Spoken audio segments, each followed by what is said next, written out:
Pizza चाहिए, मराठी में बोलो। ऑटो में बैठना है, मराठी में बोलो। महाराष्ट्र में रहना है तो फिर मराठी बोलना पड़ेगा। ये किसी फिल्म का डायलॉग नहीं है, बल्कि मुंबई, पुणे, ठाणे की सड़कों पर बीते कुछ दिनों से छाया एक नया फरमान है। लेकिन इस फरमान के बीच में सबसे मजेदार बात जानते हैं क्या है? द मोमेंट यू से English, yes sir, please welcome sir, English, great sir.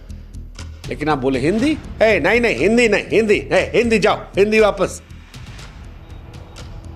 आप जोमेटो की डिलीवरी बॉय से लेकर होटल में हिंदी बोलने वाले स्टाफ तक, ऑटो वाले की डांट से लेकर सड़क पर हिंदी में बात करने वाले लड़कों तक, ये चल क्या रहा है? मतलब वो लोग जो कल तक हिंदी थोपने का रोना रो रहे थे, वो आज मराठी को हिंदी भाषियों पर लाद रहे हैं। और सवाल इसीलिए यही है कि भाषा जो दिलों को जोड़ने वाली थी, वो क्या पॉलिटिक्स का पार्ट बन रही है? सवाल यह भी है कि क्या ये महाराष्ट्र में मराठी को लेकर प्रेम है, और अगर है तो फिर हिंदी पाप और अंग्रेजी बाप कैसे? और अगर नहीं है तो फिर क्या ये पॉलिटिक्स है? मतलब इमेजिन करके देखो आप, चलो आप थोड़ा सा इमेजिन करते हैं। मुंबई की सड़क पर एक डिलीवरी बॉय पसीना बहाते हुए मेहनत करके धूप में या बरसात में पिज्जा लेकर पहुंचता है, और कोई दरवाजा खोले और कहे मराठी बोलो वरना पैसा नहीं। या ऑटो स्टैंड पर कोई आदमी जल्दबाजी में हो, जा रहा हो और रिक्वेस्ट करे, और ऑटो वाले भैया कहे नहीं हिंदी नहीं, मराठी नहीं आती, नहीं देगा। आप चाय की दुकान पर जाओ, भैया चाय, हिंदी नहीं, नो चाय। लेकिन अगर यही बात आप अंग्रेजी में बोल दो, welcome sir, sure sir, no problem sir, क्या यह दोहरा रवैया नहीं है? यह सवाल इसलिए पूछ रहे हैं क्योंकि हिंदी और मराठी का रिश्ता बड़ा पुराना है। मराठी साहित्य ने हिंदी को गहराई दी, और बॉलीवुड जो मुंबई में ही है, उसने मराठी संस्कृति दुनिया को दिखाई। दोनों साथ साथ चल रही है। लेकिन सवाल यह है कि फिर यह प्रॉब्लम कैसे आ रही है? और जवाब है पॉलिटिक्स। सियासत की निंजा तकनीक का नतीजा है कि कभी जाति, धर्म या भाषा के आधार पर लोगों को बांट दो। कोई भी पॉलिटिशियन जो इन तीनों को हथियार बनाता है, वो इजीली खबरों में आने लगता है। और कई बार जनता जो होती है वो खामोश रहती है, क्योंकि उसे लगता है हमारी चीज तो बढ़ा रहे, ठीक है हम नहीं बढ़ा रहे, कोई तो बढ़ा रहा है। और अगर कोई विरोध करने आता है तो उसे समाज का दबाव देकर, चुप, तुम नहीं कर रहे, कम से कम कोई तो कर रहा है ना, सपोर्ट नहीं करते तो चुप रहो। और ऐसी मल्टीपल घटनाएं आई हैं जिन्होंने इस नफरत को बढ़ाया है। 12 मई 2025 को एक डिलीवरी बॉय पहुंचता है, पिज्जा देता है, पैसे मांगता है, लेकिन जो कपल होता है वो कहता है मराठी बोलो तब पैसे मिलेंगे। वो लड़का कहता है कि मुझे मराठी नहीं आती है, पिज्जा दिया है, पैसे दे दीजिए। कहते हैं नहीं, मराठी सीखो, महाराष्ट्र में रहना है तो मराठी सीखना होगा। वो कहता है मैम मैंने आपको पिज्जा दिया, पैसा दे दो। नहीं। और फिर उस कपल ने उसे ताने मारे। डिलीवरी बॉय जो था वो दिलेर था, उसने मोबाइल निकाला, वीडियो रिकॉर्ड किया, डाल दिया। अब इसके बाद भी कई सारे लोग अलग अलग तर्क दे रहे। कुछ ने कहा कि यार गरीब डिलीवरी वाला था, उसके साथ गुंडागर्दी करने की जरूरत क्यों थी? कुछ लोग आ गए नहीं, मराठी हमारी शान, महाराष्ट्र में रहना तो मराठी सीखना होगा। ठीक है, ये भी समझ में आया, लेकिन मराठी के नाम पर मुफ्त में पिज्जा खाने का कौन सा नियम था, ये मेरी समझ में नहीं आया। बट ये इकलौती घटना नहीं थी। ऐसा नहीं कि हर जगह पैसा मार रहे हैं। ठाणे में ऑटो वाले ने हिंदी भाषी को उतार दिया, गाली दी और गाड़ी से उतार दिया। एक बिहार के लड़के का वीडियो वायरल हुआ जिसमें बिहार के लड़के ने यह बताया कि वो दुकान पर काम करता है और उसके साथ बदतमीजी की गई। इंसान की तरह नहीं समझाता वहां पर यूपी बिहार के लोगों को। महिला के साथ भी यही हुआ। एक सामान मांगने गई थी दुकानदार के पास और डांट दिया गया, मराठी नहीं तो सामान नहीं। सवाल यह है कि ये मराठी भाषा का प्यार है या हिंदी को डराने का बहाना? अब इस तमाशे को अगर समझना है तो आपको पॉलिटिक्स के अंदर घुसना पड़ेगा, क्योंकि इस तमाशे के डायरेक्टर जो हैं वो हैं राज ठाकरे। राज ठाकरे जिनकी सियासत ढलान पर है।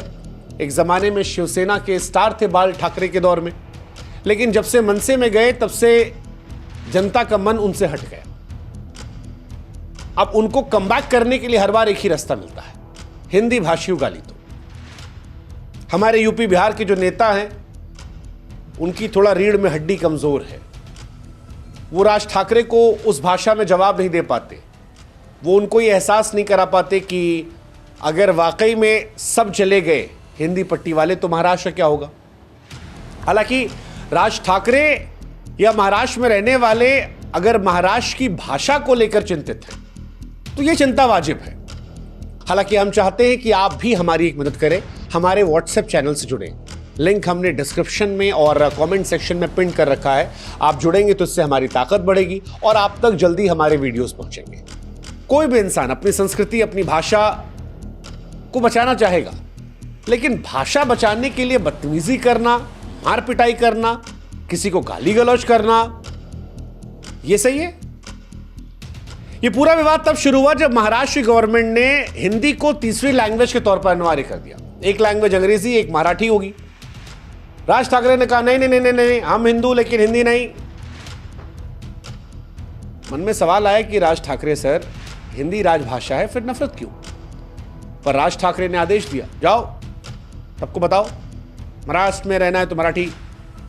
और उनकी पार्टी के गुंडों के बारे में आप जानते हैं। अंधेरी में गए डीमार्ट के कर्मचारियों को पीटा, हिंदी में बात कर रहे थे।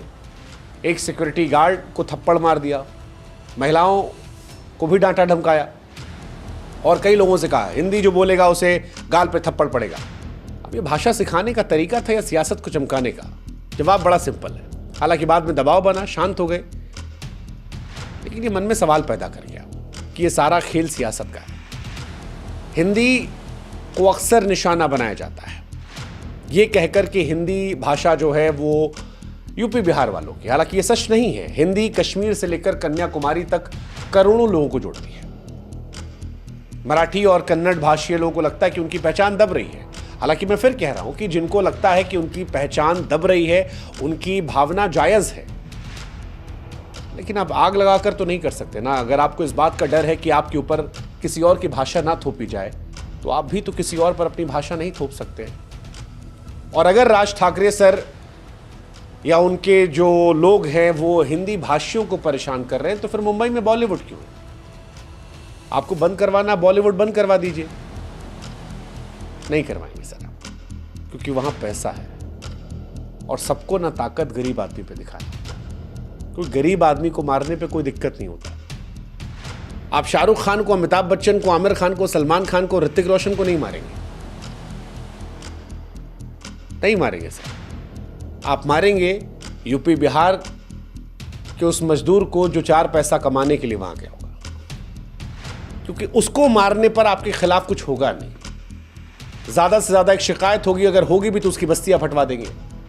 बड़े आदमी को मारेंगे तो मामला नेशनल इंटरनेशनल का हो जाएगा। दुनिया की रीत है सर, गरीब आदमी पर हर कोई जोर दिखाता है, आप भी दिखा रहे हैं। और अगर है हैसियत और अगर आपकी भाषा से इतना ही आपको प्यार है, तो हम आपको चैलेंज कर रहे हैं, बॉलीवुड हटवा दीजिए ना। शाहरुख, सलमान, आमिर, अक्षय, अजय देवगन सबको हटवा दीजिए। और अगर नहीं हैसियत है तो गरीब आदमी पे जोर मत लगाइए सर, अच्छी बात नहीं है। कमजोर पर ताकत दिखाना बहादुरी की निशानी नहीं होती है। और अगर आपको लगता है कि यह बहादुरी है तो ईश्वर आपको बुद्धि दे। हालांकि ये ड्रामा सिर्फ महाराष्ट्र तक नहीं है, कर्नाटक में भी ये होता है।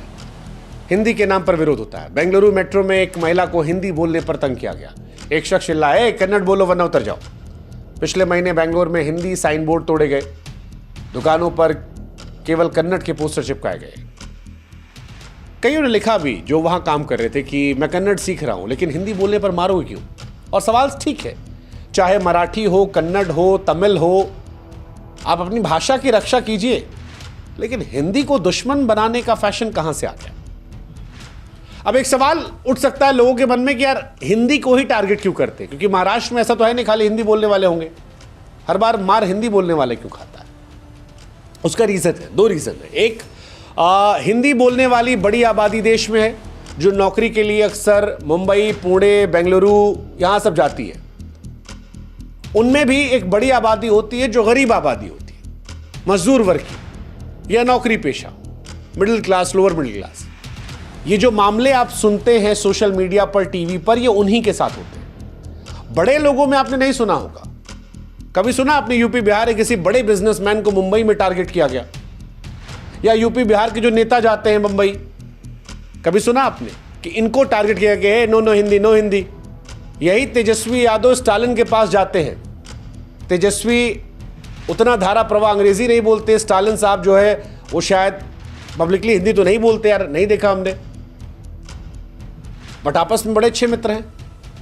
मुंबई में फडणवीस की सरकार है, राज ठाकरे जो हैं उनके भी तमाम मित्र हैं यूपी बिहार में। लेकिन ये नेता आपस में नहीं लड़ेंगे। लड़ेगा कौन? उनकी पार्टी कार्यकर्ता। किससे? गरीब आदमी से। कहा ना सर, गरीब पर ताकत दिखाना आसान होता है। तो एक तो ताकत दिखाना आसान होता है, दूसरा हिंदी बड़ी आबादी उनको चेस करना आसान होता है। इसी वजह से इनको टारगेट किया था। और सबसे बड़ी समस्या है कि यूपी बिहार के नेताओं में अपने लोगों के लिए स्टैंड लेने की शायद हिम्मत नहीं है। अगर किसी सार्वजनिक मंच से यूपी बिहार का कोई बड़ा नेता महाराष्ट्र में किसी बड़े नेता का नाम लेकर जो विरोध कर रहा है खुलकर कह देता तो शायद ताकत आती, लेकिन नहीं है। हालांकि इस समस्या का समाधान ताकत से नहीं निकलेगा, क्योंकि जैसे ही आप ताकत दिखाएंगे वो जिन्होंने विरोध शुरू किया है उनको उनके भी समर्थन मिल जाएंगे जो शायद अभी खामोश हैं, जो लैंग्वेज को थोपने से बचना चाहते हैं। खैर, एक इंपॉर्टेंट टॉपिक जो है वो ये भी है कि स्थानीय भाषा भी सीखना ज़रूरी है। स्थानीय भाषा सीखने सबको चाहिए। अगर आप मुंबई जा रहे हैं, अगर आप बेंगलोर जा रहे हैं, सीख लीजिए, कोई बुराई नहीं है। महाराष्ट्र में रहते हैं तो मराठी सीख लीजिए, इससे संस्कृति से जुड़ाव बढ़ेगा। दुकान, ऑफिस, गली मोहल्ले, बातचीत आसान हो जाएगी। कर्नाटक में तो कन्नड़ सीख लीजिए, वहाँ की मिट्टी से रिश्ता बन जाएगा। जैसे भी किसी ने कहा था कि मुंबई में रह रहे तो मराठी सीखने की कोशिश करो। हालांकि मार कर या डांट कर कोई भाषा सिखा नहीं सकता, ये भी आपको ध्यान रखना है। हम सीखने की कोशिश करेंगे लेकिन आप पीट के नहीं सिखाएंगे ना सर, ये भी आपको ध्यान रखना है। हिंदी भाषी सोचते हैं कि उसकी पहचान दबाई जा रही है। अरे हिंदी राजभाषा, इसे बोलने पर सजा क्यों? मराठी कन्नड़ वालों की अपनी समस्या है, लेकिन इन दोनों का रिजल्ट जो है वो यही होगा कि आप कल्पना कीजिए कि मुंबई की कोई चाय की टपरी है, वहाँ मराठी बोलने वाला भी एक बैठा है, हिंदी बोलने वाला बैठा है। मराठी वाला कहता है कि मुझे मराठी पर गर्व है, लेकिन हिंदी से कोई दिक्कत नहीं है, भाई तेरे को जो बोलना है बोल। और हिंदी बोलने वाला कहता है कि यार अब मैं भी यहाँ रहता हूँ तो मैं भी मराठी सीख रहा हूँ, 2-4 वर्ड रोज सिखा दिया कर। ये शायद भारत की आत्मा होगी। ये भाषा जोड़ेगी, तोड़ेगी नहीं। भाषा संवाद का जरिया है, भाषा दिल का पुल है, ना कि समाज को तोड़ने का हथियार। ये डिलीवरी बॉय के साथ बदतमीजी हो या सड़क पर मराठी बोलो का दबाव, ये घटनाएं बड़ी शर्मनाक है। राज ठाकरे की सियासत हो या कर्नाटक में कन्नड़ का उन्माद, ये सब भाषा के नाम पर पॉलिटिक्स करने की साजिश है। और लोग खामोश इसलिए होते हैं क्योंकि उनके समाज की बातें हो रही हैं, उनसे जुड़ी किसी की बात हो रही है। और जिस आदमी के समाज की बात होती है अक्सर लोग चुप आते हैं। जात पात, धर्म, भाषा, कोई भी मसला हो, किसी जात के बारे में कोई नेता बात करने लगे, भले वो गंदी बात करे, लोग कहते छोड़ दो ना, हमारी जात का है यार, हमारे धर्म का, छोड़ दो यार, ऐसे ही भाषा पे छोड़ देते हैं। बट गलत तो गलत कहना सीखना पड़ेगा अगर आपको एक रहना, नहीं तो लड़ो मरो आपस में। मराठी, हिंदी, कन्नड़, हर भाषा भारत की शान है यार। जबरदस्ती छोड़कर प्यार से एक दूसरे की भाषा सीखिए, एकता में ही ताकत है। उम्मीद करते हैं कि महाराष्ट्र में, कर्नाटक में जो लोग हमको सुन रहे हैं, अगली बार वो भी थोपेंगे नहीं, और हिंदी वाले भी जाकर सीखेंगे, इस तमाशे को रोकेंगे, भारत की असली आत्मा को जगाएंगे। और हम भी जब आएंगे महाराष्ट्र में तो एक कप चाय पिएंगे, हिंदी में, मराठी में, प्यार की जुबान में, भारतीय होकर। उम्मीद करते हैं महाराष्ट्र में चाय अच्छी मिलेगी।